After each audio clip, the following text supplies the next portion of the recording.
ಮಕ್ಕಳೇ, ನಿಮಗೆಲ್ಲ ಕನ್ನಡ ಕ್ಲಾಸಿಗೆ ಸ್ವಾಗತ. ಇಲ್ಲಿ ನೋಡಿ ಮಕ್ಕಳೇ, ಇದು ಯಾವ ಪ್ರಾಣಿ ಹೇಳಿ ನೋಡೋಣ. ಇದು ಕರಡಿ. ಕರಡಿ ಹೇಗೆ ಮರ ಹತ್ತುತ್ತೆ, ತನ್ನ ಮರಿಗಳಿಗೆ ಏನು ತಿನ್ನಿಸುತ್ತೆ ಅನ್ನೋದನ್ನು ಹಾಡಿನ ಮೂಲಕ ಕಲಿಯೋಣ, ಆಯಿತಾ? ಎಲ್ಲರೂ ರೆಡಿನಾ? ಕರಡಿ ಬೆಟ್ಟಕ್ಕೆ ಹೋಯಿತು, ಕರಡಿ ಬೆಟ್ಟಕ್ಕೆ ಹೋಯಿತು, ಕರಡಿ ಬೆಟ್ಟಕ್ಕೆ ಹೋಯಿತು ನೋಟ ನೋಡಲು. ಕರಡಿ ಬೆಟ್ಟಕ್ಕೆ ಹೋಯಿತು ನೋಟ ನೋಡಲು. ನೋಡಿದೇನು ನಾನು ಬೆಟ್ಟದ ಇನ್ನೊಂದು ಭಾಗ, ಬೆಟ್ಟದ ಇನ್ನೊಂದು ಭಾಗ ಕರಡಿ ನೋಡಿತು. ಬೆಟ್ಟದ ಇನ್ನೊಂದು ಭಾಗ ಕರಡಿ ನೋಡಿತು. ಹಲಸು ತಂದಿತು, ಜೇನು ಕಲಸಿತು, ಮರಿಗಳಿಗೆ ತಿನ್ನಿಸಿ ತಾನು ತಿಂದು ತೇಗಿತು.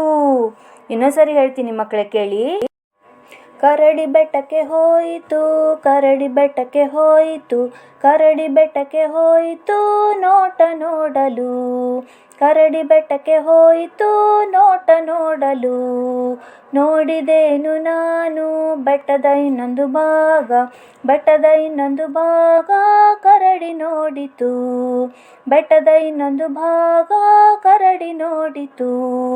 ಹಲಸು ತಂದಿತು, ಜೇನು ಕಲಸಿತು, ಮರಿಗಳಿಗೆ ತಿನ್ನಿಸಿ ತಾನು ತಿಂದು ತೇಗಿತು.